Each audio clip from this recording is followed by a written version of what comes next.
So this video is going to be a bit different. Not a typical video that I would make on my channel, but I want to address a few things, and it's about the Goldensphere space.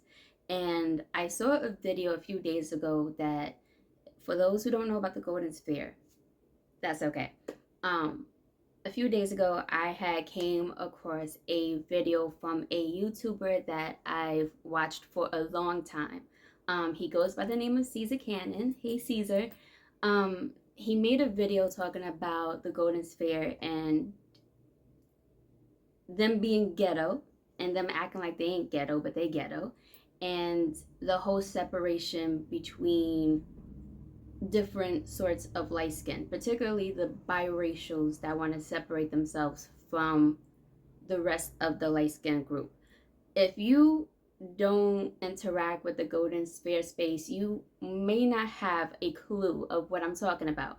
But for those who do, because I know some of you guys follow me, yeah, I know what I'm talking about. So I'm just going to say a few things, put my 2 cents in, and that's that, because I don't interact with the space at all.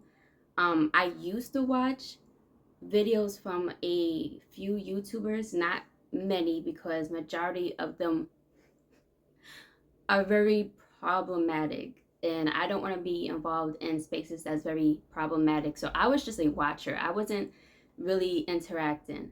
But so I know a few things about that space, and there's a couple of things I want to say. So before I get into the main issue of why I'm making this video, what is the Goldensphere? So it was never really called the Goldensphere at first, but I do like the name. But it wasn't called the Goldensphere at first. At first, it was a few amount of light-skinned YouTubers that came together to address certain issues that light skins do face in the Black community. And how I came across this space. Well, I noticed how within the Black community, light-skinned people don't have much of a voice, because we're like the minority of the group. And on top of that, when it comes to the Black community, and mind you, I have family of all shades, so it's not like I'm on a particular side. I have family of all shades.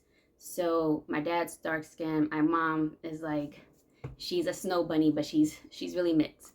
And all my cousins and aunties and uncles, multiple complexions. I have one grandmother who's light skinned and the other grandmother who's dark skinned. So therefore, like, this is where I come from.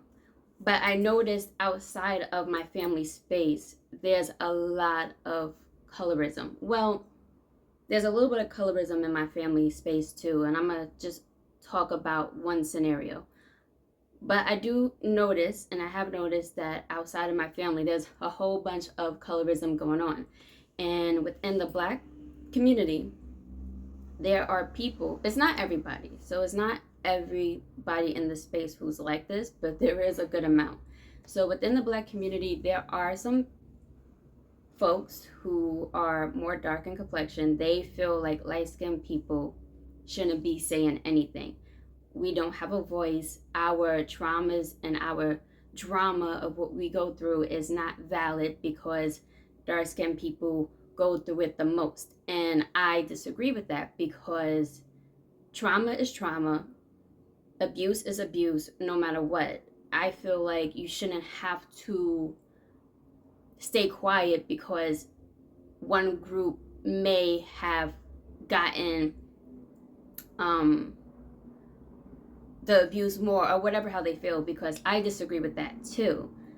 Light-skinned people have gone through just about the same amount of situations that the dark skin has gone through in the community. For a brief example, one of my grandfather's cousin, Don Newcomb, who played for the Brooklyn Dodgers years ago. This was during the whole segregation and all that.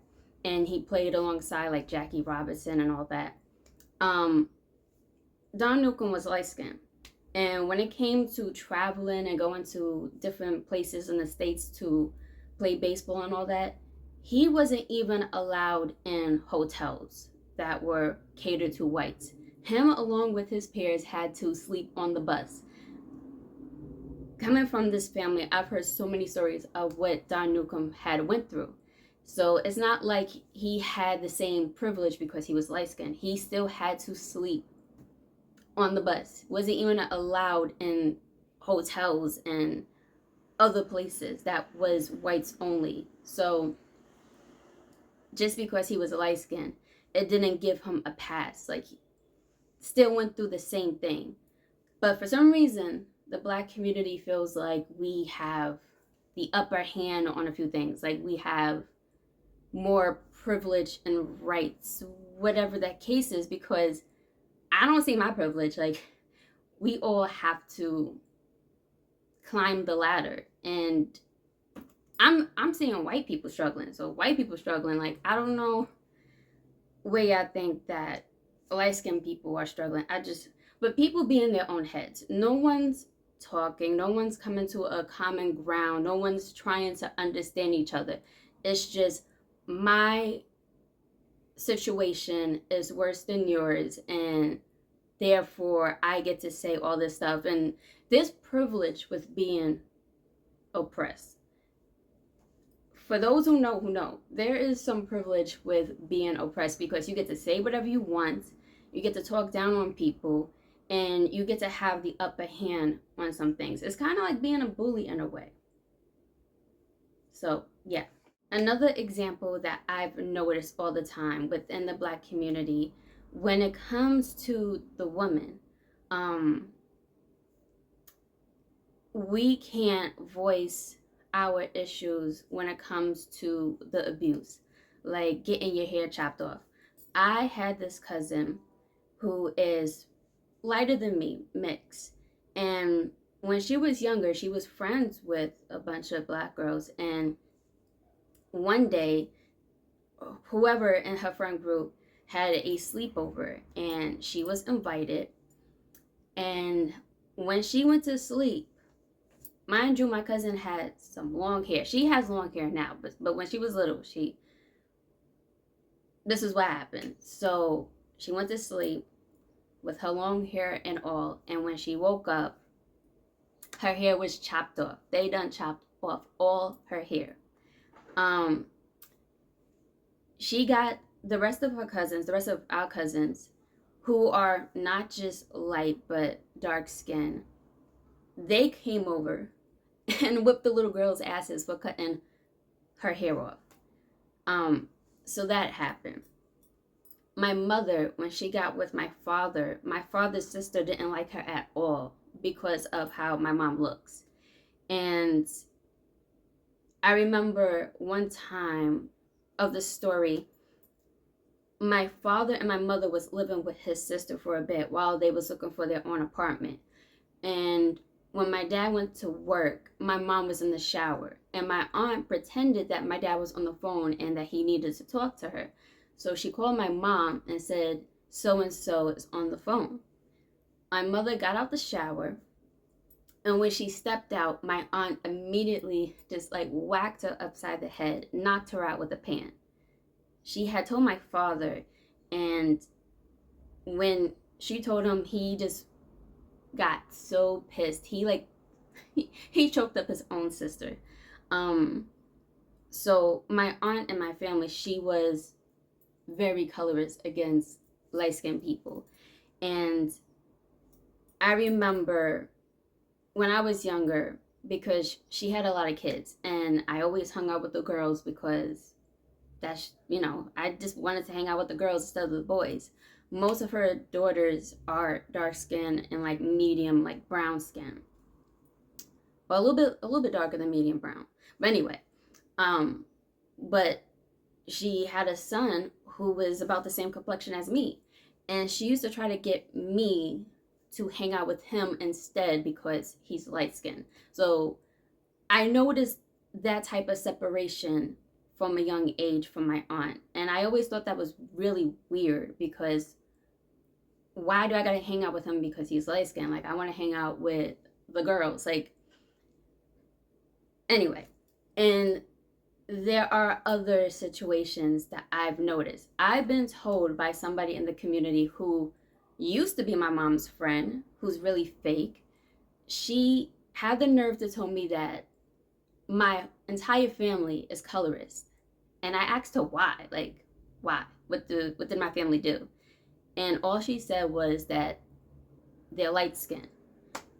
And I'm like, that doesn't make my family colorist. Like, why is my family colorist? Why you claim them to be colorist?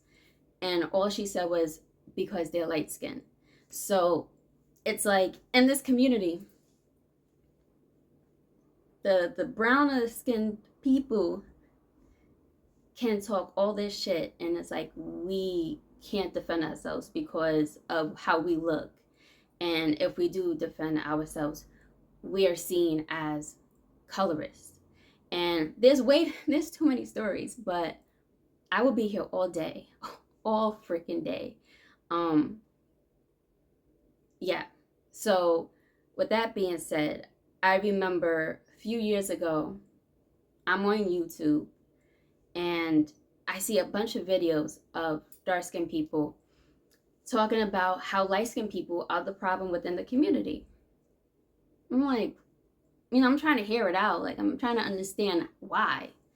And I think my last straw was when I heard somebody say, and when I can't even find this video, and I don't even want to go looking for this, but someone said that Beyonce, she should not exist at all. I said, okay, this is too much. To say that someone should not exist because the way that they look is beyond ridiculous and very cruel. And I was like, okay, they're claiming us to be this type of way. And let me look up some videos of light-skinned people talking down on dark-skinned people, because I'm trying to figure out who's this group that they're talking about, because I've never been around a light-skinned person that had talking really badly about a dark-skinned person.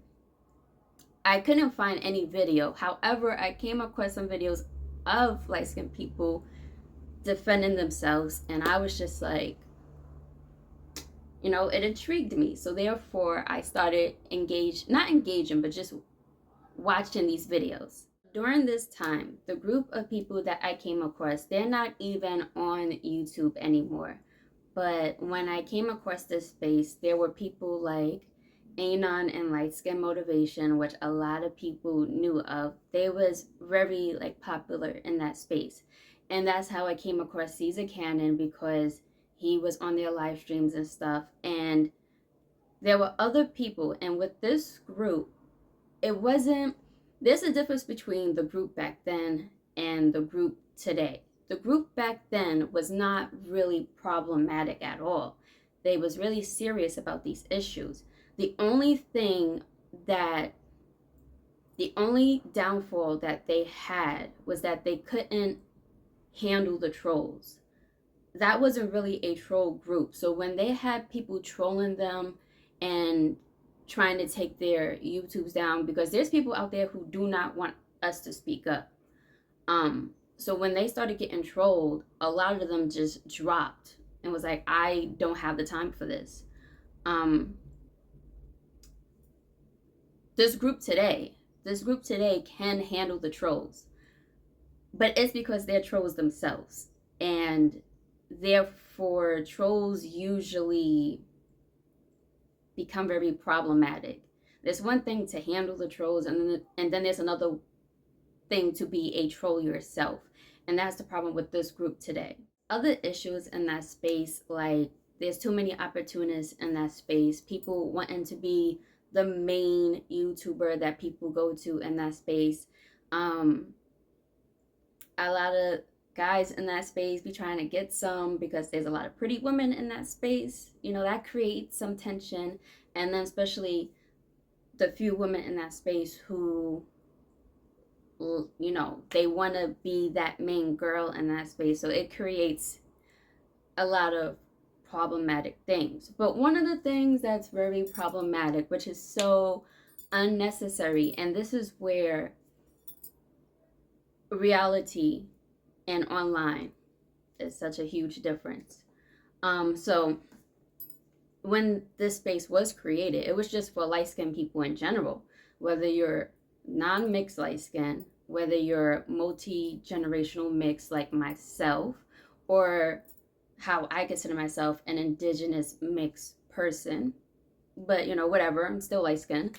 For people who are biracial, like it was just created for light skinned people in general. But apparently, there is a group of biracials who feel the need to separate. For what reason, I have no idea. The only thing that I can think of is that people tend to want to feel special. They want to feel important. They want to be different. So that's the only thing I can think of, because it's not like biracial people had beef with just non-mixed light-skinned people or multi-generational mixed people. Like I don't know, like that's so random and so unnecessary. And I mean, do what you want. Like if that's what biracials want to do, I don't care. But what I liked about the space was I didn't have much people to speak to about how I felt. And when I came across that group years ago, it really helped me a lot, because I felt like at one point I was the only one who had these thoughts, and me disagreeing with dark-skinned people on some things. I thought it was just me, because there's a lot of light-skinned people who kiss ass, and I'm not one of those. So when I came across this group online, I really felt like, wow, it's not just me. There are other people who feel this way. So it was a healthy space. And I feel like it can still be a healthy space. And there are other light-skinned people who don't know that there is a space where they can speak up on things. So when it comes to that, it's like, I see why this space is still needed. So it's not about, like, I could care less if the biracials want to separate. That's so random. It's really random. But it does become a problem when it starts being problematic and trying to get people to separate and claim that we're different from the rest. Something that was not really needed. Because now it kind of creates beef in a way. Not with me, because I could care less. But there's going to be other light-skinned people who will look at that in a funny way. And yeah, but like I said, I could care less. And when it comes to biracial separating, y'all might as well keep separating, because all biracial people are not the same. Y'all all mixed with different type of whites and different type of blacks. So y'all might as well just keep separating if that's the case, until you get a particular group that is just like you, because people just want to feel special. I just don't know. And to be honest, that's really ghetto. It's like Black people can't have nothing. So when Caesar was talking about the golden space and certain people being ghetto, like that's a really good example. Creating this unnecessary beef, it's mad ghetto as the fucks. And there are people who try to act like they're above being ghetto, but everybody's ghetto. So yeah, but with that whole separation, like I said, I could care less. It's just weird. And it does make me realize even more, or like a reminder of reality versus online, because in reality, this is not really going on. I hang with light-skinned people that are mixed like myself, or who's non-mixed, or who's biracial, and there's no separation whatsoever. Two people, or matter of fact, like two or three that I'm gonna give an example of, because I have a feeling this video is gonna be long. So my boyfriend's best friend, He is biracial. Um, he owns a whole food chain of this restaurant. I keep getting them mixed up. It's either Hot Kitchen Chicken or, I'm gonna just put the his logo up here. And he has his restaurant opened up. The first one was in Virginia. I think he has some in Florida, some in Texas. It's getting popular, and I support what he does, and he supports what I do.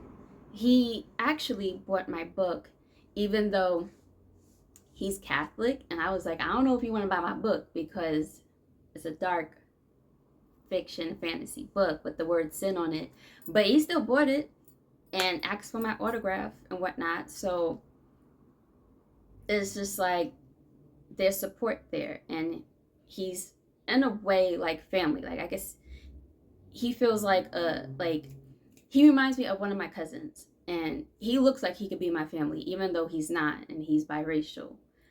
But just to show online versus reality, my friend that I've been real cool with since high school, we look like we could be family. We always got mistaken as being related. My friend, she is Guyanese and Puerto Rican, so she's like the island South America Lightskin. Um, we're cool. I support her on what she does. Like right now, she's living in Miami, interviewing NBA stars because she's a journalist. Um, I support what she does, and she has supported what I've done. No separation. Her man, who she's married to, he's a non-mixed light skinned person. Went to their wedding. I was a part of their wedding. I was one of their bridesmaids. Got to meet his family. His mom is dark skinned, father light skinned, his brother's dark skinned, sister light skinned. So it kind of reminds me of my family, but they're not mixed. There's no separation, and it just goes to show if you be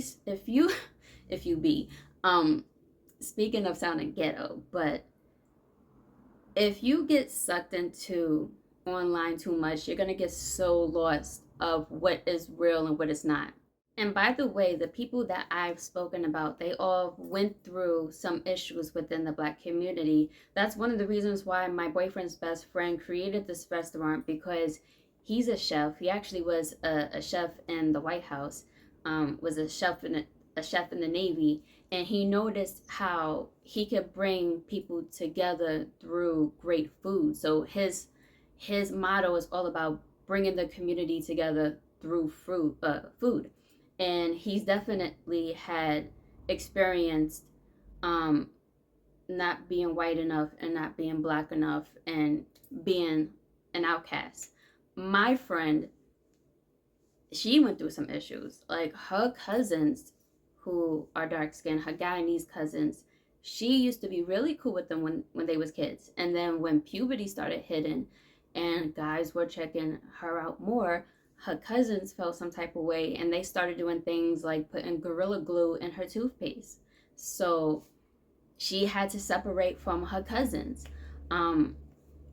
So similar stories that we all can relate to as light-skinned people in general.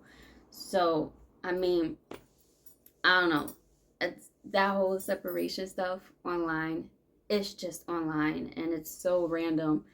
I don't even want to know why and get involved in those type of conversations. I don't know.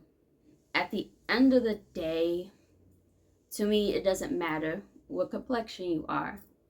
If the vibe is good, the vibe is good. I can hang out with anybody. But I do feel that there needs to be a healthy space where we can talk about our traumas and not be shunned for because it doesn't fit the narrative of the mass majority. So that's just my opinion. Shout out to Caesar Cannon for always speaking truth, though, because I really had no idea of how bad it's gotten because I haven't really been watching the Golden Space videos or whatever. So that's that. But that's just my opinion. And yeah.